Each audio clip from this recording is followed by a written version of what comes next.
오늘 저희가 읽은 시편 17편 말씀은 이런 부제를 가지고 있어요. 다윗의 기도. 다윗의 기도. 이 기도라는 단어가 몇 가지 있는데 여기서 사용하는 기도는 히브리어 테필라라는 단어입니다. 테필라라는 단어의 기도는 특별히 도움을 청할 때 하는 기도입니다. 그러니 오늘 이 기도는 도움을 청하는 기도다, 이것을 알게 되죠. 다윗의 도움을 청하는 기도, 이게 17편입니다. 그럼 다윗은 지금 어떤 상황 속에서 어떻게 도움을 구하고 있는가라는 것들을 살펴보면서 우리의 인생 속에서도 혹시 다윗과 비슷한 상황을 만났을 때 시편 17편에서 다윗이 배울 수 있는 것이 시편 17편 세 번을 나누어서 볼 수가 있어요. 세 번을 나누어서 볼 때 1절부터 5절까지가 첫 번째 간청, 그리고 6절부터 12절까지가 두 번째 간청, 13절부터 15절까지가 세 번째 간청, 이렇게 세 번의 간구를 하면서 하나님 도와주십시오라고 도움을 구하는 기도가 오늘 시편 17편이에요. 그러면 첫 번째는 어떻게 도움을 구하고 있는가? 자, 우리 1절 말씀을 같이 읽어보겠습니다. 1절 시작. 여호와여 의의 호소를 들으소서. 나의 울부짖음에 주의하소서. 거짓되지 아니한 입술에서 나오는 나의 기도에 귀를 기울이소서. 아멘. 첫 번째 간구는 들어주십시오라는 간구예요. 하나님, 저한테 귀를 기울여 주십시오. 하나님, 저의 호소를 들어주십시오 라고 간구하는 겁니다. 그런데 어떤 호소냐 봤더니 1절에서 여호와여 의의 호소를 들으소서. 지금 이것은 뭔가 정의를 구하는 기도라는 걸 알게 되죠. 이 다윗이 뒤에 이제 악인들이 나오고 원수들이 나오는데 하나님 앞에서 그가 간절히 원하게 된 이유가 이 원수들과 악인들로 인하여서 어떤 억울한 누명을 썼거나 아니면 억울한 재판을 앞두고 있는 것과 같은 상황이에요. 역사적으로 어떤 다윗의 환경인가 이것을 사실 정확히 알 수는 없으나 지금 그가 하나님 앞에 하나님 들어주십시오. 저의 의의 호소를 들어주십시오. 나의 울부짖음에 주의해 주십시오. 나의 기도에 귀를 기울여 주십시오. 이렇게 요청을 하고 있어요. 그러면서 이렇게 간구할 수 있는 이유가 2절에 있는데 주께서 나를 판단하시며 주의 눈으로 공평함을 살피소서. 공평하게 하나님 처리해 달라는 거예요. 그런데 그가 이렇게 기도할 수 있는 또 하나 이유가 있는데 그것은 1절에서 자기가 지금 기도하는 이 내용이 거짓되지 아니한 입술에서 나오는 기도랍니다. 거짓되지 아니한 입술에서 나오는 기도라는 것은 자기의 기도가 지금 진실하다는 거예요. 누가 기도를 잘하는 사람이냐? 진실하게 기도하는 사람이 제일 기도를 잘하는 사람입니다. 우리가 이제 기도하다 보면은 저는 기도가 답답합니다. 기도를 잘 못하겠습니다. 이런 이제 경우들이 많아서 대표 기도만 시키면은 또 안 나오시는 분들이 계세요. 저희 교회는 그런 분들은 안 계시는데 그런 경우들이 있어요. 대표 기도다. 오늘은 예배를 빠져야겠다. 왜냐하면 이 대중 앞에서 뭔가 기도하는 것이 부담이 많이 될 때가 있죠. 특히 또 대표 기도는 사실 어떠한 또 틀에 맞춰서 대중을 대표하는 기도니까 준비하는 것이 또 잘해야 되고 배울 필요도 있습니다. 그러나 하나님 앞에 기도하는 우리의 기도는요, 어떤 기도를 제일 좋아하시냐면 거짓되지 않은 입술에서 나오는 기도, 진실하게 하는 기도를 주님께서 들으시는 거예요. 그래서 하나님 앞에 기도할 때마다 하나님은 우리를 모르지 않으시니까요, 우리 속에 있는 것을 진실하게 표현하시면 하나님께서 귀를 기울이십니다. 근데 지금 이 다윗은 어떤 장면에서 이렇게 얘기하냐 하면 3절부터 5절까지 그 이유에 대해서 말하는데 3절 주께서 내 마음을 시험하시고 밤에 내게 오시어서 나를 감찰하셨으나 흠을 찾지 못하셨사오니. 엄청난 사람이죠. 하나님이 자기를 시험하고 밤에 오셔서 감찰하셨는데 흠을 못 찾았다. 털어보니 먼지가 안 나온다. 털어서 먼지 안 나오는 사람이 바로 나다. 이런 것 같죠. 근데 이 사람이 지금 다윗이 고백할 때 하나님이 나에게 흠을 찾지 못했습니다 라는 것은요, 자기 평생에 흠이 하나도 없다 이런 뜻이 아니에요. 나는 흠이라는 것을 찾아볼 수 없는 의인입니다 이런 뜻이 아니에요. 지금 이 장면은 어떤 장면이냐 하면 쉽게 예를 들어서 누가 나를 고소했어요. 근데 이 고소한 내용이 하나님 앞에서 떳떳한 거예요. 나는 이 고소의 내용에서 죄를 범한 것이 하나도 없습니다. 이런 뜻인 거예요. 그러니까 내 평생이 죄인이 아니라는 것도 아니고 나의 평생이 흠이 없다는 게 아니에요. 지금 이 상황 가운데에 억울하게 지금 뭔가 나를 덮어 씌우려고 할 때 하나님, 나는 그 장면에 있어서는 흠이 없습니다. 나는 그렇게 누명을 썼는데 잘못한 게 없어요. 왜냐하면 3절 끝에 내가 결심하고 입으로 범죄하지 아니하리이다. 자기가 결심한 게 있어요. 이거는 참 좋은 결심입니다. 어떤 결심을 했냐 하면 입으로 범죄하지 않겠습니다 라는 결심을 했어요. 우리 성도님들도 이런 결심하시면 좋겠어요. 올 한 해 동안에 내가 입으로 범죄하지 않도록 내가 결심하겠습니다. 그러면 이제 1년 동안 말을 한마디도 안 하시면 돼요. 입술로 범죄하지 않는 것이 사실 쉽지 않죠. 입으로 내가 범죄하지 않겠습니다. 그러면 진짜 말을 안 하는 것이 제일 좋을 수 있어요.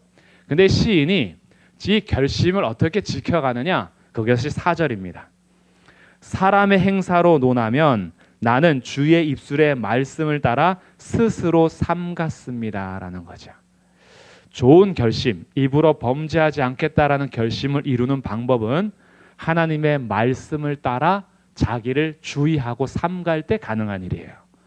그러니까 우리가 하나님 말씀을 따라서 길을 걸어가며 5절 나의 걸음이 주의 길을 굳게 지키고 실족하지 않았습니다.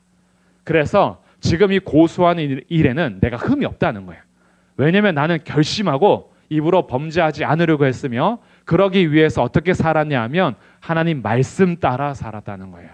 하나님 말씀 따라 이 길을 걸어왔다는 겁니다. 실족하지 않고 잘 걸어왔대요. 그러니까 지금 나에게 고소하는 이것이 자기한테는 굉장히 억울하니 의의 호소를 들어주십시오. 저의 부르짖음에 귀를 기울여 주십시오라고 탄원하는 것이 첫 번째 간구며 두 번째 이어지는 두 번째 간구가 6절부터 12절인데요. 여기에서도 이렇게 간구합니다. 6절 하나님 내게 응답하시겠으므로 내가 불렀사오니 내게 귀를 기울여 내 말을 들어주십시오. 두 번째도 마찬가지죠. 들어달라는 거예요. 특별히 7절 그의 행동을 요구하는데 주여 주의 기이한 사랑을 나타내소서. 8절 나를 눈동자같이 지켜주십시오. 9절 원수들에게서 벗어나게 하소서라고 하면서 두 번째 내 말을 들어달라는 것은 하나님의 행동을 요구하는 겁니다. 하나님께서 주의 사랑을 나타내셔서 눈동자같이 지켜주시고 주의 날개 그늘 아래 감추어서 원수들에게서 벗어나게 해달라는 거예요. 눈동자같이 지킨다는 건 무슨 뜻인지 아시죠? 우리 눈동자를 지키기 위해서요. 눈이 얼마나 수도 없이 깜빡이는지 우리는 모르죠. 이거 의식되면 이상한 거예요. 눈이 깜빡깜빡하는 게 의식이 되면 좀 문제가 있는 거죠. 근데 우리는 의식하지도 못한 채로 눈이 하루에도 수십 번을 수백 번을 깜빡입니다. 왜냐하면 눈동자를 보호하기 위해서. 이게 한번 내일 실험해 보세요. 눈이 안 내려오게 여기다 이렇게 테이프 딱 붙여놓고 그리고 하루를 지내보세요. 눈동자가 어떻게 되나. 그러면 눈이 아마 그새 새빨개지고 먼지 들어가고 힘들 겁니다. 근데 이 눈동자를 지키는 것이 눈썹과 이 눈이 계속 눈꺼풀이 이렇게 깜빡깜빡하면서 우리도 알지 못하는 사이에 눈동자를 보호하고 있어요. 하나님께서 이렇게 지켜달라는 거예요. 눈동자 같이 지켜주시고 주의 날개 그늘 아래 감추어 주십시오. 이렇게 하면서 이 원수들로부터 보호를 요청하는 것이 두 번째 간구입니다. 왜냐하면 그들은 10절 그들의 마음은 기름에 잠겼으며 이 기름에 잠겼다라는 것은 이 땅에 사는 동안에 물질적인 풍요에 잠겨 있다는 거예요. 이 사람들의 특징이 있어요. 특징이 기름에 잠겼다. 그래서 그들의 입이 교만하게 말합니다. 미련한 사람이 배부르면요 세상을 진동시키는 거다. 수요일에 우리 나눈 말씀입니다. 수요일에 음식에 대해서 우리가 지혜의 말씀을 찾아봤어요. 근데 그 음식 중에서 세상을 진동시키며 세상이 감당할 수 없는 서너 가지가 있는데 종이 임금된 것과 미련한 자가 음식으로 배부른 것과 미움받던 늙은 여자가 시집간 것과 여종이 주모된 것은 세상이 감당할 수 없고 세상을 진동시키는 거다. 이거는 세상을 뒤집어 엎어버리는 그런 질서가 무너짐을 얘기하는데, 미련한 자가 배부른 것은 세상 질서를 엎어버린다는 거예요. 근데 이게 이제 여기서 나오는 겁니다. 이 악인들이요, 자기가 기름에 잠기다 보니까 교만하게 말하면서 약한 자들을 압제함으로 나타나더라. 지혜로운 사람이 부를 얻으면 이 부는 연약한 자들에게 축복의 통로로 나눠지지만, 미련한 사람이 부를 얻으면 자기의 권세를 갖추고 약한 자들을 짓밟아 버립니다.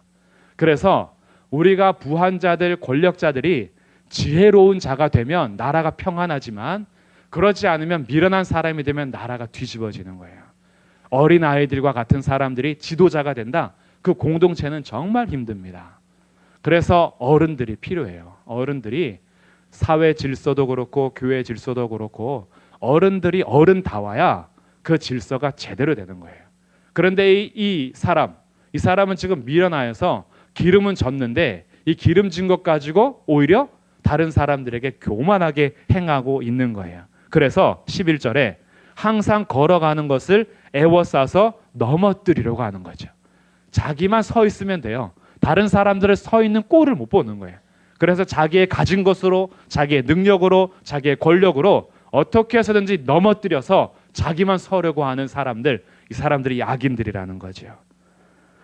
그래서 그들의 특징을 보니까 12절에 그는 그 움킨 것을 찢으려 하는 사자 같으며 은밀한 곳에 엎드린 젊은 사자 같습니다. 항상 누군가를 잡아먹으려고, 넘어뜨리려고 움크린 사자, 배고픈 젊은 사자처럼 그들을 비유하고 있어요. 이 배고픈 사자는 나중에 뭐와 비교되냐 하면 마귀하고 비유가 되죠. 마귀가 우는 사자처럼 삼킬 자를 찾는다. 근데 이 악인들이 그와 같이 연약한 사람들 어떻게 해서든지 넘어뜨리려고 자기 외에 다른 사람들이 잘 되는 꼴을 못 봐서 어떻게 해서든지 자기의 힘을 동원하여 넘어뜨리려고 하는 이런 사람들 속에서 하나님, 저를 눈동자처럼 지켜주십시오. 주의 날개 아래 감추어 두시고 저를 그 원수들의 손에서 벗어나게 해 주십시오. 이게 두 번째 강구요. 마지막 세 번째 강구는 13절 14절인데요. 여호와여 일어나 그를 대항하여 넘어뜨리시고 주의 칼로 악인에게서 나의 영혼을 구원하소서. 세 번째는 조금 더 적극적으로 갔어요. 누가 일어나시냐면 여호와여 일어나 주십시오. 이제는 보호의 차원에서 넘어가 하나님이 일어나 그들을 멸해달라는 거예요. 하나님이 그들과 싸워달라는 거예요. 하나님께서 그 악인들을 쳐서 부서뜨려 달라는 거죠. 그래서 자기의 영혼을 구원해 달랍니다. 14절 여호와여 이 세상에 살아있는 동안 그들의 분깃을 받은 사람들에게서 주의 손으로 나를 구하소서. 이 사람들은 어디만 보고 사는 사람이냐 하면 땅만 쳐다보며 사는 사람이에요. 그래서 14절 세 번째 줄 그들은 주의 제물로 배를 채웠습니다. 하나님 앞에 드려져야 할 제물로 자기 배 채우기에 급급했다는 거예요. 하나님 앞에 마땅히 드려져야 할 걸로 자기 배만 채웠어요. 그걸로 끝나지 않고 자녀로 만족하고 자녀들, 이 세상에서 사는 그냥 자녀들로만 만족감을 얻어요. 그리고 그들의 남은 산업을 그들의 어린 아이에게 물려주는 것, 이 땅에서 재산을 상속하는 것이 최고인 줄 아는 사람들. 주님이 없는 거예요. 이 세상을 살아가는 동안에 주님 앞에 서는 자세는 하나도 없고 이 땅에서 주의 제물로 자기 배 채우고 자기 자녀들로 만족하고 자기 자녀들에게 상속해주면 그게 제일 잘 사는 것처럼 하나님 없이 이 세상만 살아가는 사람들, 악인들의 특징이라는 거죠. 그래서 악인이 꼭 범죄에서 악인이 아니라 하나님을 알지 못하는 자를 시편에서는 악인이라고 합니다. 하나님을 알지 못하고 자기의 뜻대로 사는 사람들, 이런 사람들이 악인이에요. 그러니까 이 사람들이 자기 가문만 생각하는 거죠. 내 자식한테 물려줘야 될 재산이지 그 누구에게도 나눌 수 없어요. 그래서 내 자녀가 잘못되는 길이라면 이 자녀의 앞길을 막는 모든 사람들은 어떻게 해서든지 넘어뜨리려고 하는 사람들. 웅크린 사자처럼, 굶주린 젊은 사자처럼 언제든지 내 자녀의 앞길을 막는 사람들을 먼저 내가 나가서 그들을 해하려고 하는 사람들. 이게 꼭 가족 사랑, 자녀 사랑 이렇게 보이는 것 같지만 아닙니다. 이것은요, 사회 질서가 제대로 서지 못하는 거예요. 그래서 자기 가족만 생각하는 것은요, 이거는 가족애로 분류되는 것이 아니라 가족 중심으로만 살아가는 그 사회는 반드시 무너지게 되어 있습니다. 왜냐하면 내 가족을 위해서 다른 가족을 전혀 안 돌보거든요. 내 가족을 위해서 공동체가 무너져도 상관이 없거든요. 근데 특별히 하나님 앞에 드려야 될 것도 하나도 없고 오직 그냥 우리 자자손손 재산 상속하는 거에만 목적이 있어서 이 땅의 것으로 배를 채우는 사람들, 하늘의 것으로 채우는 것이 하나도 없는 거예요. 이런 데에서 하나님께서 내 영혼을 구원해 달라는 겁니다. 왜냐하면 우리도 이 땅을 살아가는 동안에 그것이 삶의 목표가 될 수 있어요. 하나님을 믿고 따른다라고 하는 우리들도요, 사실은 이 땅에서 먹고 마시고 누리고 즐기는 것, 자녀에게 재산을 상속해주고 대대로 아무 정말 어려움 없이 살아가도록 하는 것이 우리에게도 그것이 유일한 소원이 될 가능성이 있어요. 하나님 없이. 그러다 보니까 이 시인은요, 하나님 일어나서 오히려 그 악인들을 치시고 나의 영혼을 구원해 주십시오. 주의 손으로 나를 구하여 주십시오. 이렇게 요청하는 겁니다. 그런데 지금 이 시편 17편은 어떤 상황인지 정확히 알 수 없으나 이 시인이 악인들과 이 원수들, 세상의 것으로만 만족하면서 자기의 배를 채우기 위하여 의로운 자들을 고소하고 넘어뜨리려고 하는 이 사람들에게서 하나님 앞에 호소하며 나의 기도를 들어주셔서 하나님께서 나를 보호해 주시고 나의 영혼을 구원해 달라는 도움을 요청하는 기도입니다. 이 시편이 어떻게 마무리되느냐? 믿음의 선포와 신뢰의 표현으로 마지막 15절 이렇게 마치고 있습니다. 우리 15절 말씀 같이 읽겠습니다. 시작.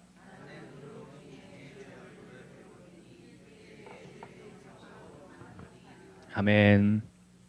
나는 의로운 중에 주의 얼굴을 배우리니, 이것은 이 저자의 확신과 신뢰의 표현인데 자기는 다른 데서 눈 뜨지 않겠다는 거예요. 불의한 가운데서 주님을 멀리하지 않겠다. 의로운 중에 주의 얼굴을 보기를 원한다. 이것은 내가 좌로나 우로나 치우치지 않겠다라는 결심이에요. 내가 세상의 그 악인들의 형통을 부러워하지 않겠습니다. 세상 사람들이 살아가는 방식대로 나도 그렇게 배를 채우지 않겠습니다. 나는 의로운 중에 주의 얼굴을 뵐 것입니다. 이 결단인 거죠. 그래서 깰 때에 무엇으로 만족하냐 하면 주의 형상으로 만족하리이다. 깰 때에 주의 형상으로 만족한다는 것은 그가 누구 앞에서 잠들기를 원하는 거냐 하면 하나님 안에서 잠들기를 원하는 거예요. 하나님 앞에서 잠들기를 원하는 거고. 그러니까 이 시인은 자신의 억울하고 이 불안한 상황을 하나님 앞에서 기도하다 잠들겠다는 거예요. 그래서 하나님 앞에 기도하고 하나님 앞에 부르짖고 하나님 앞에 간구하면 자기가 깰 때에는 주님의 그 형상으로 만족함을 누릴 것을 확신하면서 그 하나님을 신뢰하고 있어요.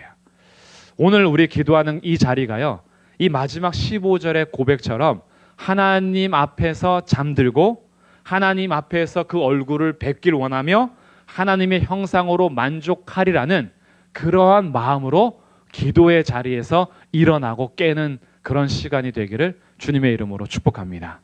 그래서 이 시간 하나님께 도움을 구하는 거예요. 하나님의 도움을 구하고 하나님 앞에 나의 삶을 맡기면서 하나님, 내가 다른 것으로 만족하지 않겠습니다. 내가 기도하고 눈 떴을 때 주의 형상으로 내가 만족하겠습니다. 하나님, 내가 기도하면서 세상의 형통과 악인들의 형통과 악인들의 방법을 내가 따라가지 않겠습니다. 나는 의로운 중에 주의 얼굴을 찾으며 주의 얼굴을 뵙겠습니다. 기도하는 이 시간이 그렇게 결단하고 하나님 안에 거하는 그런 복된 자리가 되기를 주님의 이름으로 축복합니다. 아멘.